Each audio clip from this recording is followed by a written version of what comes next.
신앙생활은 우리가 너무 추상적으로 하는 경우가 있습니다만, 신앙생활은 아주 실제적이고 또 현실적이고 또 아주 우리의 가까이 있는 그런 부분들입니다.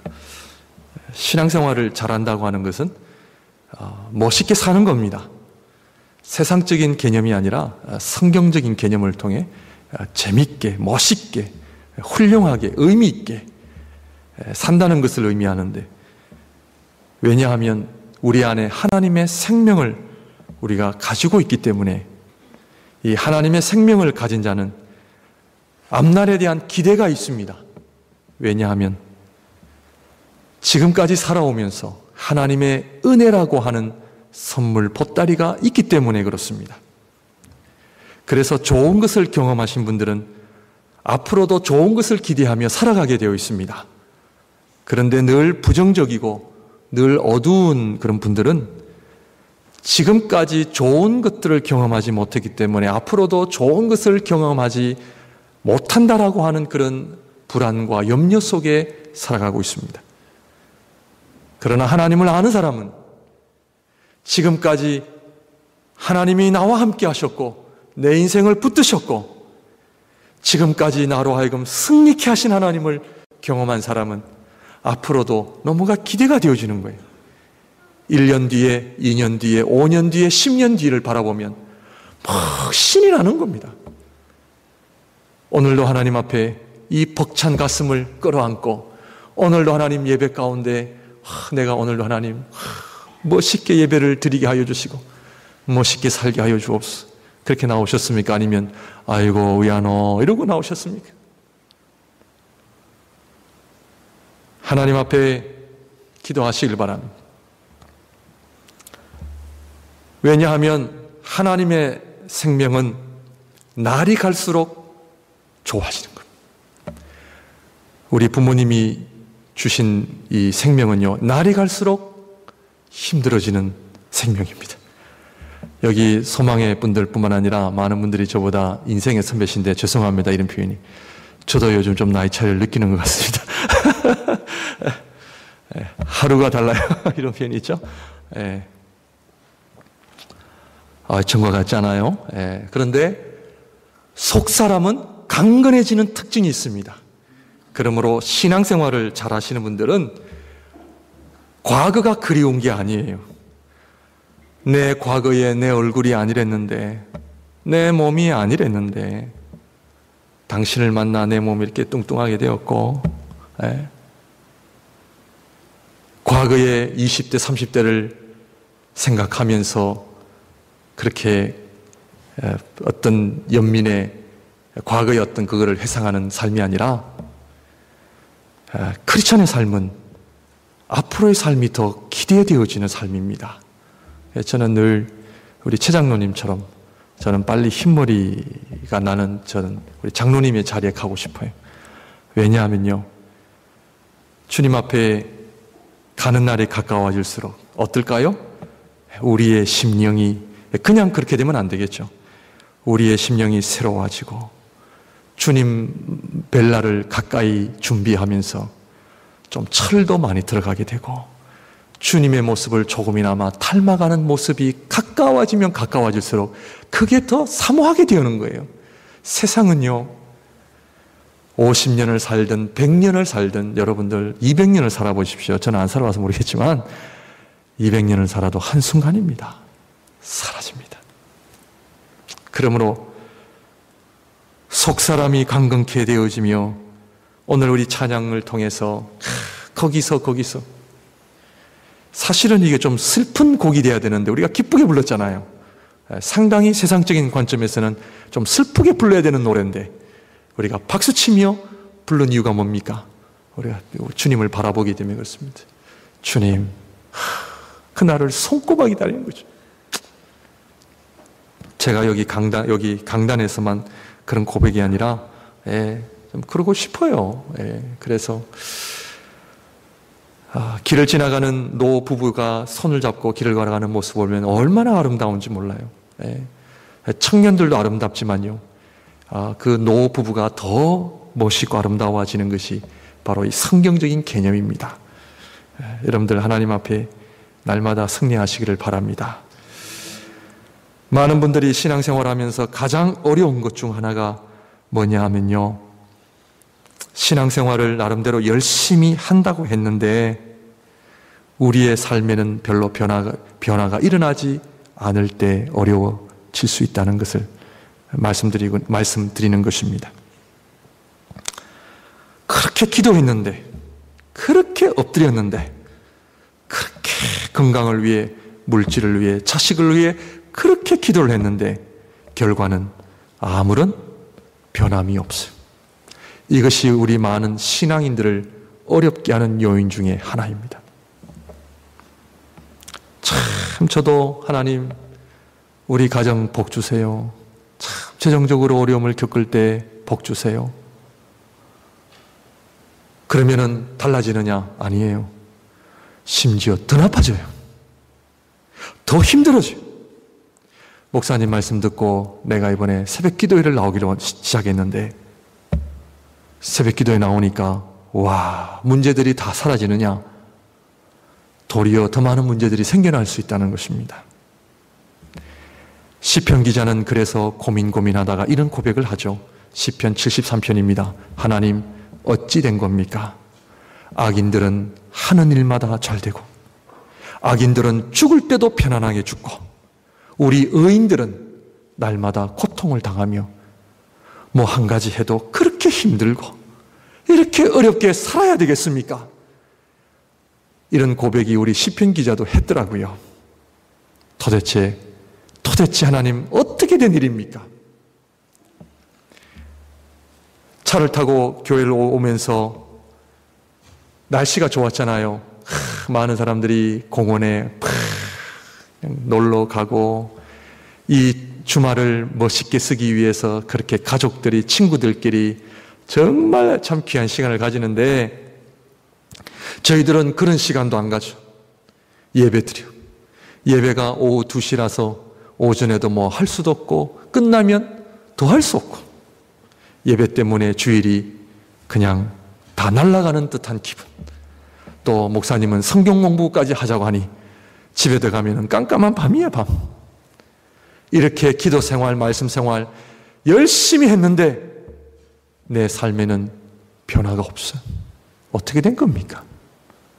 옆집에는 더 잘 살아. 더 잘 돼요. 교회를 안 나가는데 더 잘 돼요. 축복 더 받는 것 같아요. 자식들도 더 잘 되는 것 같아요.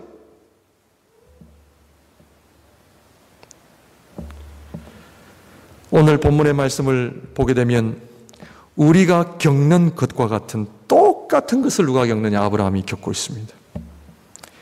아들을 주신다는 하나님의 약속이 현실적으로 이루어지지 않았다는 것입니다. 심지어 18장 11절을 보게 되면 말씀 볼까요? 성경을 보시면 됩니다. 우리가 창세기 18장 19장만 볼 예정이기 때문에 11절에 보시면 아브라함과 사라는 나이가 많아 늙었고 사라에게는 여성의 생리가 끊어졌는지라. 아니, 아들을 주신다고 하나님 약속해놓고 아들은 안 주시고 이제는 아들을 낳을 수 있는 가능성마저 다 사라진 환경, 현실이 되어버렸습니다. 성경은 아들을 주신다 해놓고 우리 하나님 섭섭하게 아브라함과 사라가 아이를 낳을 수 없는 지경에까지 가버렸어요. 어떻게 된 겁니까? 현실은 하나님의 약속과 반대로 가는 경우가 얼마나 많기 때문에 우리의 마음이 힘들어요. 힘들어요. 제가 유학을 왔어도 늘 하나님 앞에 엎드리고 기도한 겁니다. 하나님, 제가 세상의 명예, 세상의 자랑, 세상의 어떤 그런 욕심 때문에 사는 것도 아니고 하나님의 나라를 위하여 복음을 위해 살겠다고 하는 전데 왜 좀 그렇게 재정적으로 축복해 주시지 않습니까? 그런 기도 해보신 적 없으세요? 우리 김 목사님 많으셨죠? 하는 거죠. 그래서 어려울 때 은행에 가면 누군가가 내 은행 어카운트에 100만 불을 헌금해 주시겠지. 체크를 해보면 더 마이너스예요, 더 마이너스. 왜 그래요?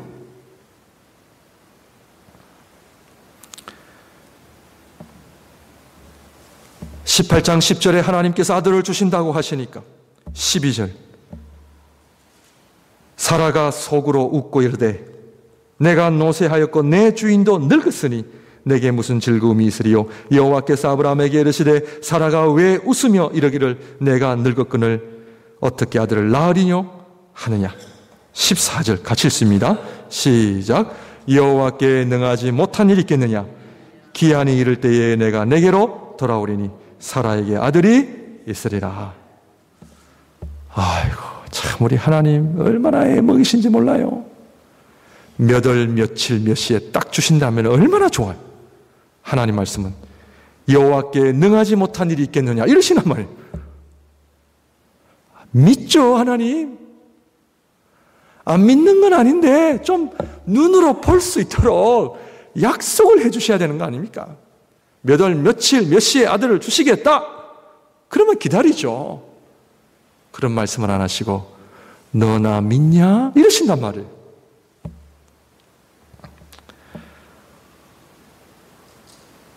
어느 날 아들이 아버지에게 아버지 저 차 한 대 사주세요. 아들이 요청을 하니까 그 아버지가 그 얘기를 딱 들으시더니만 그래 너 알지? 내가 너 사랑한다는 거.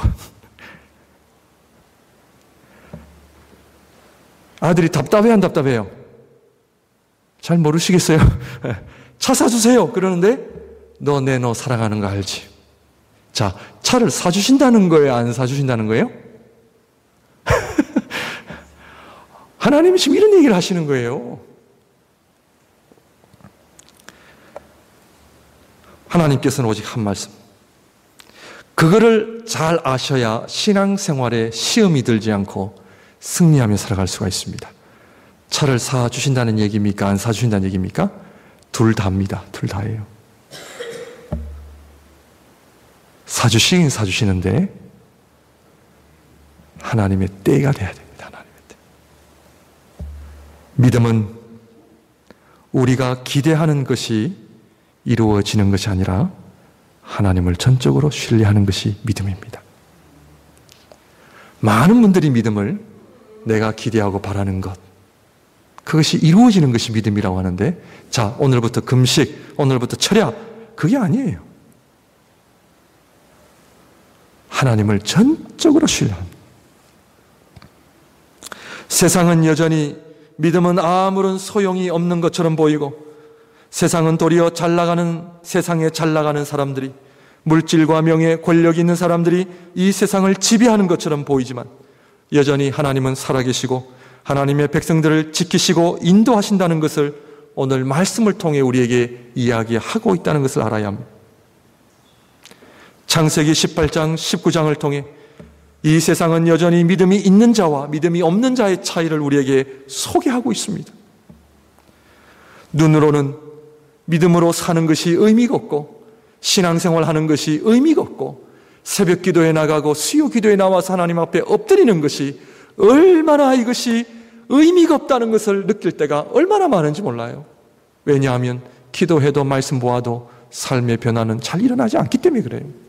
그러나 성경은 오늘 말씀을 통해 여전히 이 세상은 믿음이 있는 사람과 없는 사람의 차이를 보여주면서 창세기 저자는 저와 여러분들에게 다시 한번 믿음으로 살 것을 우리에게 격려하고 좌절하지 말며 낙심하지 말며 하나님 앞에 나올 것을 다시 한번 우리에게 이야기하고 있습니다.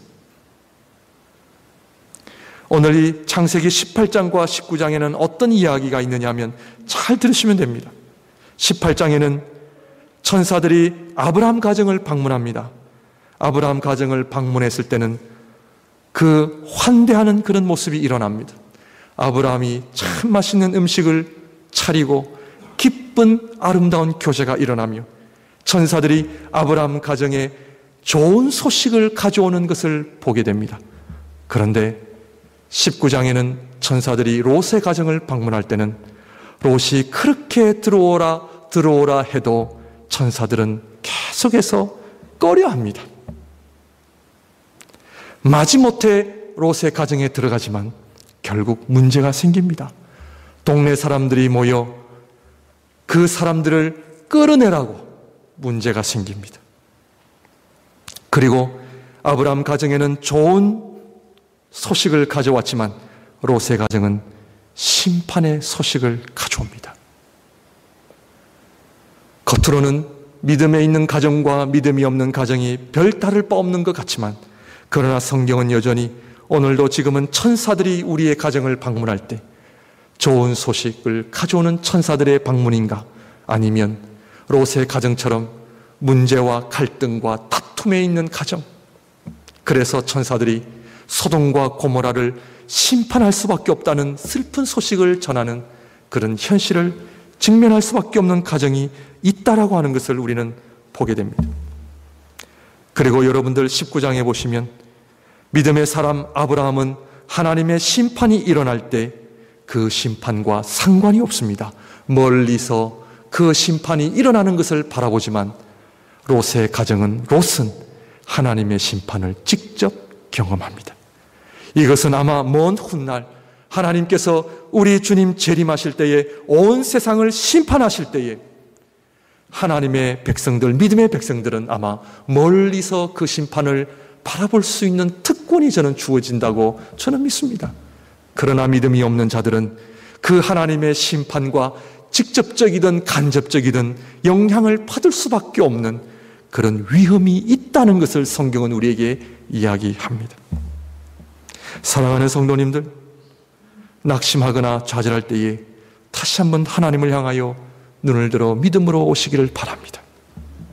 성경은 여전히 믿음의 중요성과 믿음의 열매가 얼마나 차이가 나는지를 우리에게 보여주고 있다는 사실입니다.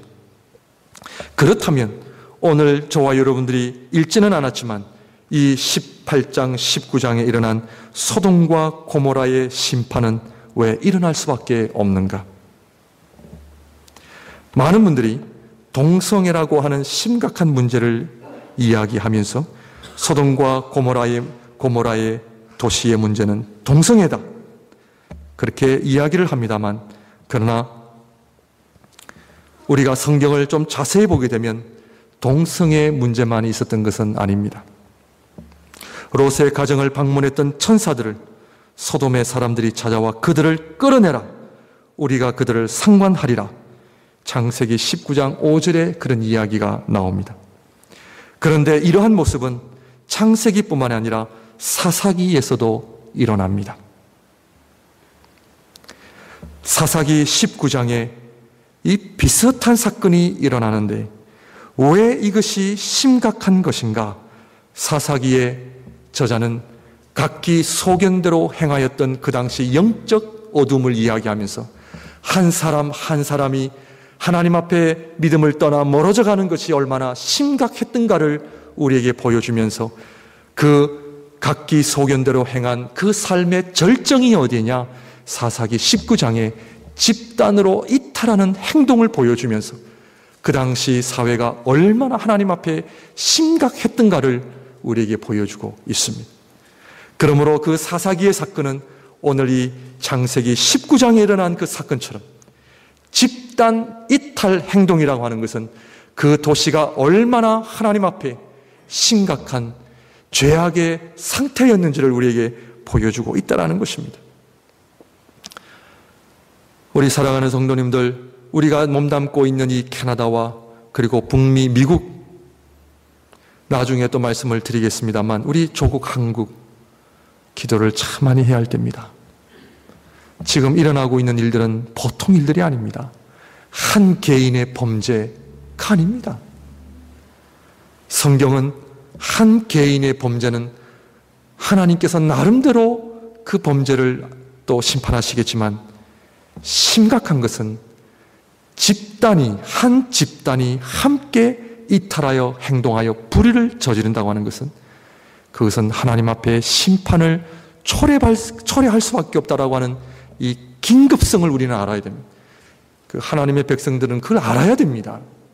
우리가 성경을 공부하고 성경을 우리가 배워야 하는 이유는 바로 여기에 있습니다. 저와 여러분들이 몸담고 있는 이 사회가 집단적으로 불의를 행하고 집단적으로 하나님 앞에 믿음으로 떠날 때에는 조심해야 합니다. 소돔과 고모라의 죄악상이 어느 정도였는가? 우리 스크린을 통해서 이사야 1장 10절을 우리 한번 보겠습니다. 제가 읽어드립니다. 너희 소돔의 관원들아 여호와의 말씀을 들을지어다. 너희 고모라의 백성아 우리 하나님의 법에 귀를 기울일지어다. 이것은 하나님께서 이스라엘 백성들을 향하여 소돔과 고모라를 비교하고 있는 겁니다.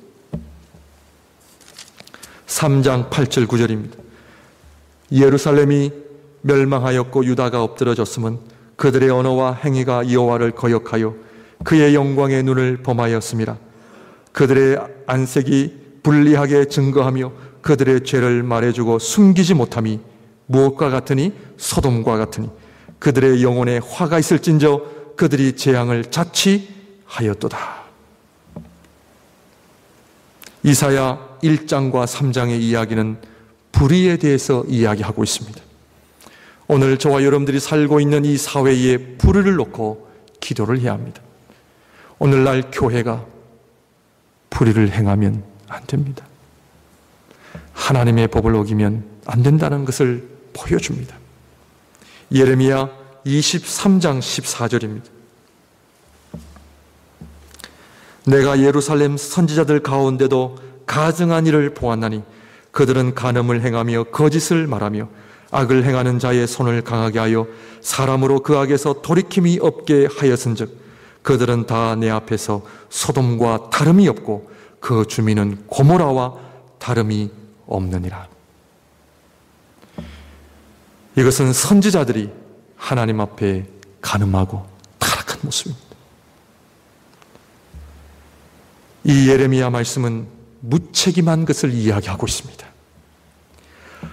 불의를 행해도 악을 행해도 덮어두는 것입니다. 누가 이야기하지 않습니다. 법대로 처리를 하지 않는 것입니다. 오늘날 사회에 만연되어 있는 이 무책임한 것, 교회 지도자들의 무책임한 것, 나라 지도자들이 하나님 앞에 범하는 이 무책임한 것, 하나님께서 보고 계신다는 겁니다. 에스겔 16장 49절을 보게 되면 내 아우 소돔의 죄악은 이러하니 그와 그의 딸들에게 교만함과 음식물의 풍성함과 태평함이 있음이며 또 그가 가난하고 궁핍한 자를 도와주지 아니하며. 소돔의 죄악이 어땠다고요? 교만함, 음식물의 풍족함. 음식물의 풍족함은 단순한 풍족함이 아니라 가난하고 궁핍한 자들을 도와주지 않음으로 쓰여놓은 풍족함입니다. 가난하고 어려운 자들을 돌보지 않는 무관심. 이거 하나님께서 보고 계신다는 겁니다. 사랑하는 성도님들, 오늘날 우리 크리스찬들의 역할이 무엇입니까? 내 가정, 내 자녀, 나만 문제없이 잘 살면 됩니까? 그렇지 않습니다. 오늘 우리 하나님의 백성들은 우리가 살고 있는 이 사회와 나라가 어떠한 모습으로 가고 있는지를 알아야 합니다. 기도해야 합니다. 하나님 앞에 회개해야 됩니다. 오늘날 교회 안에 우리가 불의는 없는가? 하나님의 마음을 아프게 하고 있는 일은 없는가? 여러분들 잘 아시는 것처럼 이민교회가 왜 어렵습니까? 왜 어렵습니까? 왜 갈등과 싸움이 있습니까? 그것은 교회 지도자들이 불의를 행하기 때문에 그렇습니다.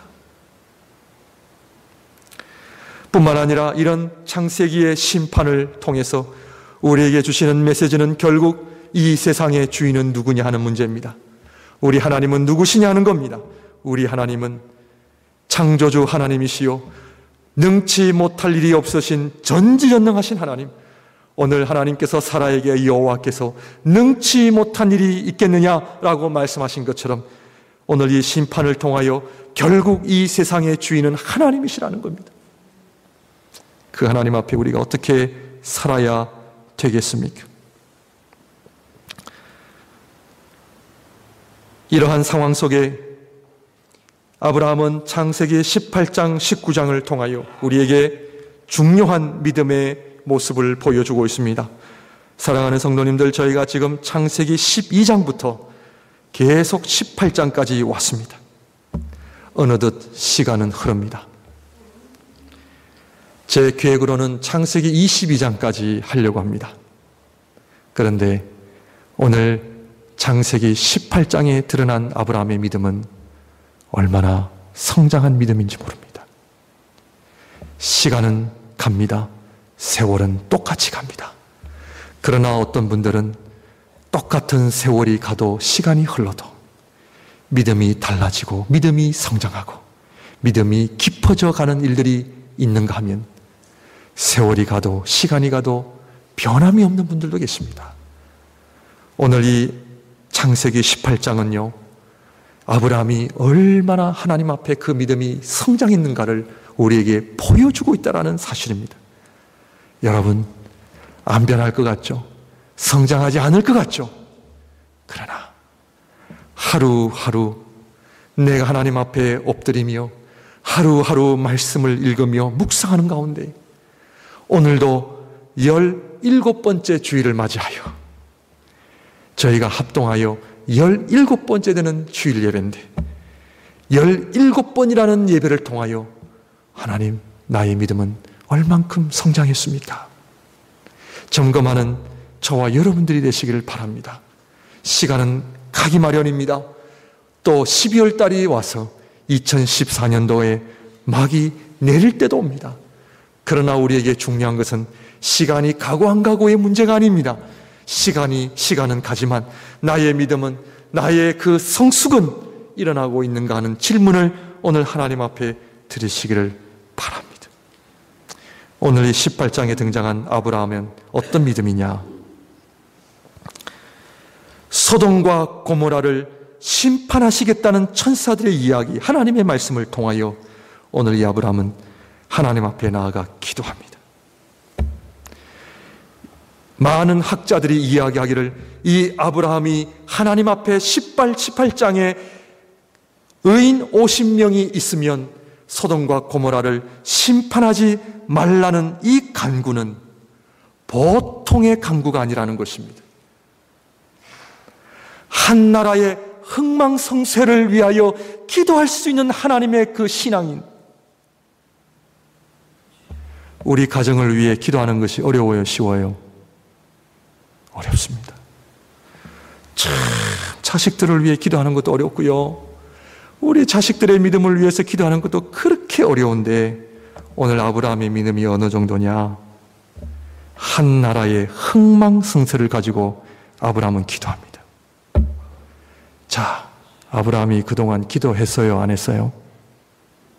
기도했습니다. 여러분의 기도가 몇 사람을 감당할 수 있는 기도입니까? 우리 하나님이 능력이 없으셔서 그래요? 아니라는 거죠. 목양교회가 부흥이 되느냐 안 되느냐? 하나님, 목양교회 부흥시켜주세요. 하나님께서 내가 누구냐? 아까 전에 말씀을 드린 것처럼 동일한 대답을 하신단 말이에요. 내가 누구냐? 하나님, 우리 자식 잘 되게 해주세요. 내가 누구냐? 우리 가정 밴쿠버에 왔는데 잘 살게 해주세요. 내가 누구냐? 18장 1절을 보시게 되면은 우리 18장 1절을 봅니다.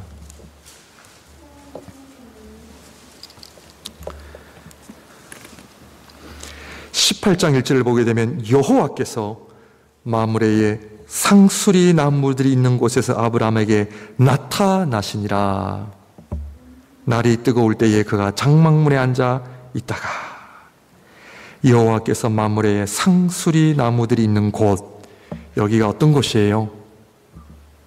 여기가 어떤 곳인데 나타나셨어요? 지난주에 하나님의 말씀이 어디에서 왔어요? 밤모섬. 여호와께서 만물에 상수리 나무들이 있는 곳, 상수리 나무들이 있는 곳은요, 어떤 곳이냐면은 아브라함의 예배의 자리입니다. 예배의 자리입니다. 기도의 자리입니다.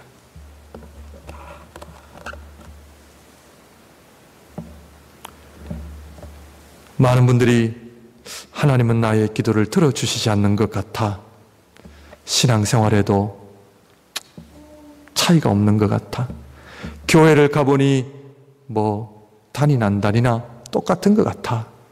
아닙니다. 그렇지 않습니다. 오늘 저와 여러분들 이 말씀을 통해 살아계신 하나님을 만나시기를 바랍니다. 우리 하나님은요, 보통 하나님이 아니에요. 그 문제 하나 해결 못 하시겠어요? 그런데 왜 시간이 걸려요? 이걸 알아야 됩니다.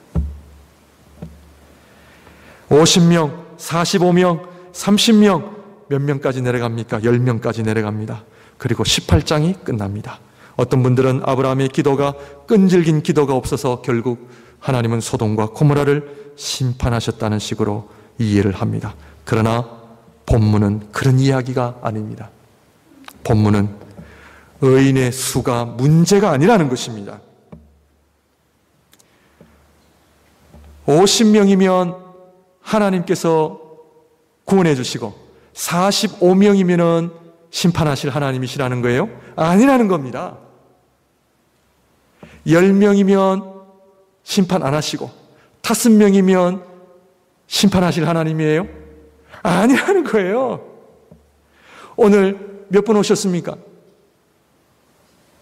한 50명 오셨다고 우리가 가정을 하면 50명 오셨으면 우리 목양교회가 은혜스러운 거고, 다음 주에 20명 오면 은혜스럽지 않는 거예요? 그렇다고 다음 주 20명 오시면 안 됩니다. 오늘 이 본문의 말씀은 몇 사람의 의인이냐? 한 사람입니다.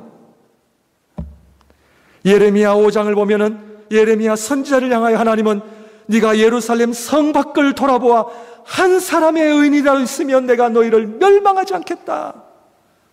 한 사람입니다. 한 사람. 목양교회 몇 분의 의인이 있습니까?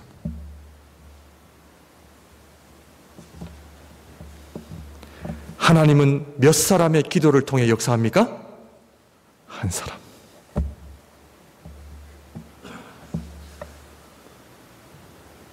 성경은 의인이 될 수 있었던 유일한 가능성, 아브라함의 조카 롯. 그가 소돔과 고모라에 살면서 그가 의인의 삶을 살 수 있었던 기회를 놓쳐버리고, 결국 그뿐만 아니라 하나님은 의인이 한 사람도 없어 하나님은 소돔과 고모라를 심판하셨습니다. 그러나 아브라함은 의인이었기 때문에 누구를 살렸습니까? 누구를 살렸어요? 롯을 살렸습니다. 롯의 믿음 때문에요? 아닙니다. 성경은 아브라함 때문에 롯을 살렸다. 자, 성경 공부를 해야 될까요? 안 해야 될까요? 해야 됩니다. 19장 29절입니다.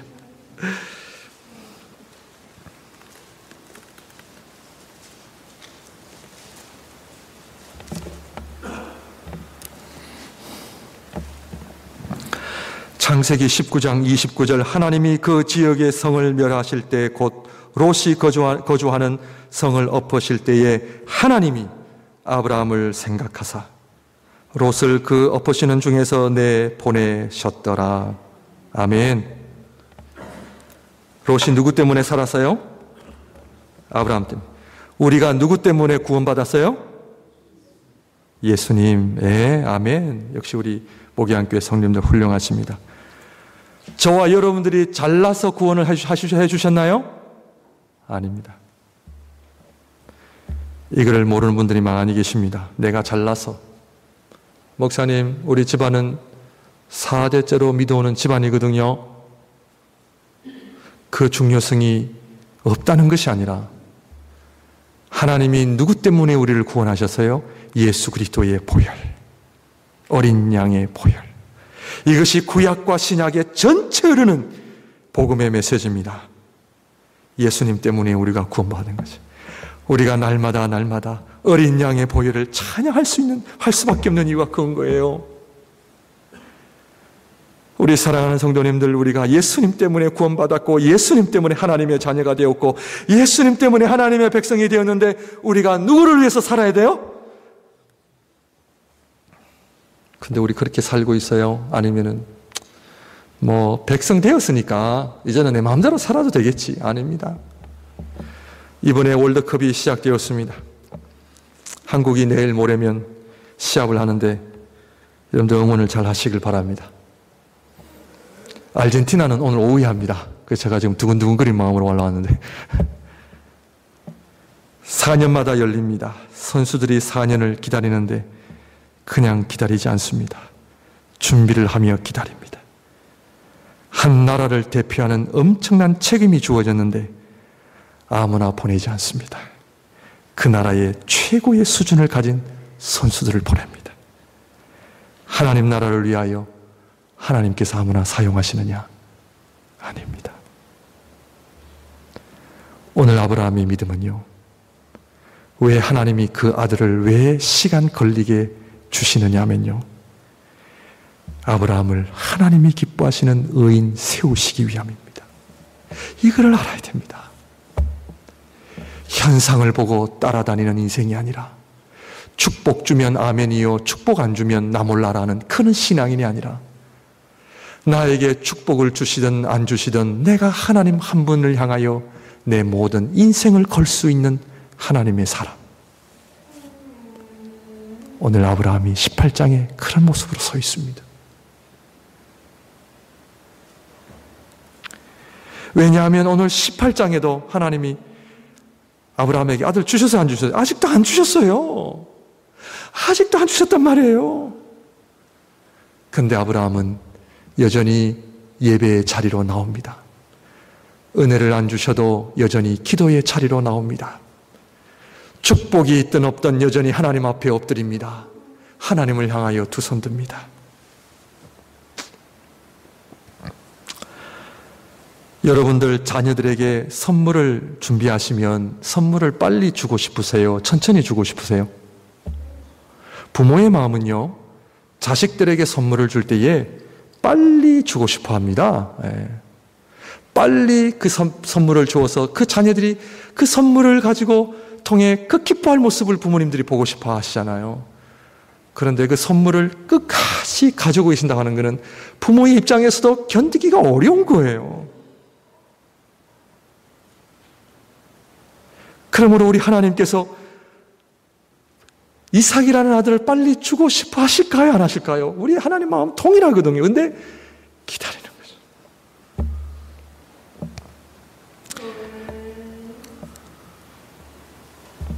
한 사람의 의인을 통해 하나님의 나라가 이 땅에 이루어지는 겁니다. 목양교회가 오늘까지 이렇게 이어온 것은 어느 한 분의 의인의 기도 때문에 왔습니다. 우리 한국이 아직도 저렇게 문제는 많지만 견딜 수 있는 것은 한국 땅에 하나님 앞에 의인의 기도를 드리는 분이 계시기 때문에 그렇습니다. 우리의 가정이 아직도 이렇게 존재하는 이유는 아직도 날마다 하나님 앞에 엎드리는 어머님의 눈물이 있기 때문에 우리의 가정이 존재하는 겁니다.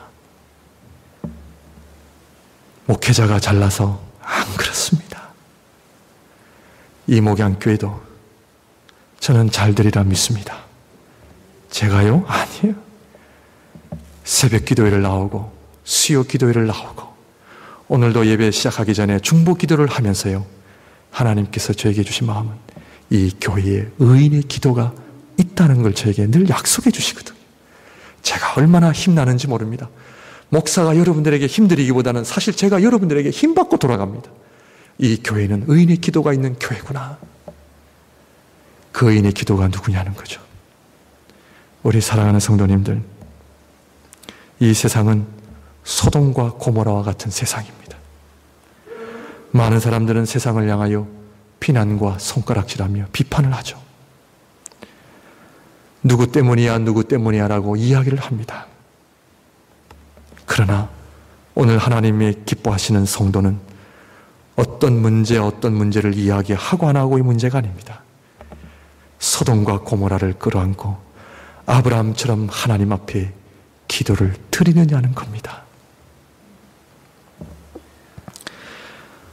제가 여러분들에게 새벽 기도회, 수요 기도회에 나오라고 하는 이유는 목양교회 하나, 저희 교회 하나 잘 되자고 기도하자는 것이 아닙니다. 오늘도 세계 열방을 생각해 보면 참 기도해야 할 것이 많습니다. 아브라함이 한 나라의 흥망성쇠를 가질 수 있던 기도의 사람이었다면 저는 우리 목양교회가 우리 교회만 잘 되는 그런 교회가 아니라 열방을 붙잡고 기도할 수 있는 교회, 열방을 위해 눈물로 하나님 앞에 기도할 수 있는 교회, 그 교회가 하나님이 기뻐하시는 교회가 믿기 때문에 오늘 저와 여러분들은 아브라함처럼 소돔과 고모라를 향하여 하나님, 한 사람의 의인이라도 있으면 심판을 막아달라고 하는 그 간청처럼 오늘도 하나님 우리 주위에 불쌍하고 연약한 자들이 얼마나 많이 있습니까? 우리의 가정을 보십시오. 참 우리 자식들이 여기 앉아 있지만 우리 자식들이 부모님의 기도가 없이는 살아갈 수 있다고 생각하십니까? 없습니다. 없습니다. 목사님, 우리 자녀는요, 좋은 직장, 좋은 대학에 갔는데요. 아닙니다. 아닙니다. 우리 자녀들을 바라볼 때마다 우리 부모의 가슴에 내가 쟤네들을 위해서 기도하지 않으면 쟤네들의 미래와 장래는 누가 책임져 주냐는 거예요. 교회를 바라볼 때마다 하나님 목양교회가 내가 하나님 앞에 기도하지 않으면은, 내가 엎드려 기도하지 않으면은 누가 이 교회를 하나님 책임지겠습니까? 기도할 사람이 없어서 이런 얘기를 드리는 것이 아닙니다. 하나님은 그런 기도를 하는 자로 세우기를 원하시기 때문에 우리 모두 다가 그런 기도의 자리로 나오기를 하나님 원하신다는 것입니다. 우리 사랑하는 성도님들, 저는 한나의 기도를 참 좋아합니다. 왜냐? 한나의 기도를 왜 하나님이 그 한나의 기도를 들으셨냐면요, 한나는요 자식만을 위해 기도한 것이 아니기 때문에 그렇습니다. 한나는 전적으로 나라와 자식과 남편, 제가 이 말씀을 준비하면서 세 부류를 위해서 기도해야 됩니다. 첫 번째, 자식을 위해서 기도하시기를 바랍니다. 우리 어머님들을 향한 메시지입니다. 자식들을 위해 눈물로 기도하는 어머니가 되시기를 주님의 이름으로 축원드립니다. 우리 사랑하는 어머님들, 남편들을 위해 기도하시길 바랍니다. 참, 이 남자들 대책 없습니다. 저도 대책 없거든요.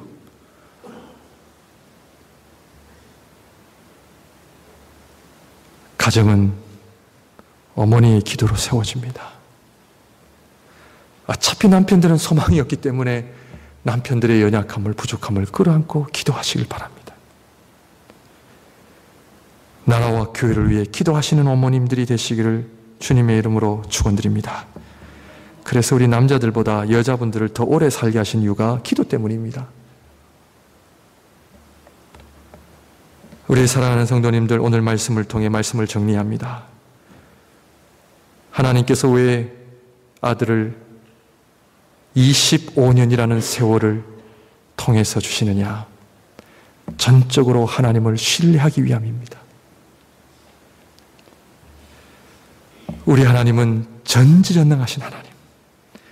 그 하나님은 우리의 가정을, 우리 개인을, 우리 자식들을, 이 교회를 멋있게 하실 수 있는 분입니다. 저는 의심치 않습니다. 그런데 누구를 통해서? 아브라함과 같은 의인을 통해서 하나님 앞에 엎드리며 날마다 예배자로 나오시기를 주님의 이름으로 축원드립니다. 기도의 자리로 나오시기를 주님의 이름으로 축원드립니다. 한 나라의 흥망성쇠를 위하여 기도할 수 있는 하나님의 거룩한 의인들이 되시기를 바랍니다. 그리하여 여러분들의 기도의 역량을 기르십시오. 기르십시오. 바로 그겁니다. 요 몇 사람 아닙니다. 한 나라의 흥망성쇠를 위하여 기도할 책임질 수 있는 기도의 일꾼으로 세우시기 위하여 저와 여러분들 목양교회로 인도하신 줄 저는 믿습니다. 아멘. 기도하겠습니다.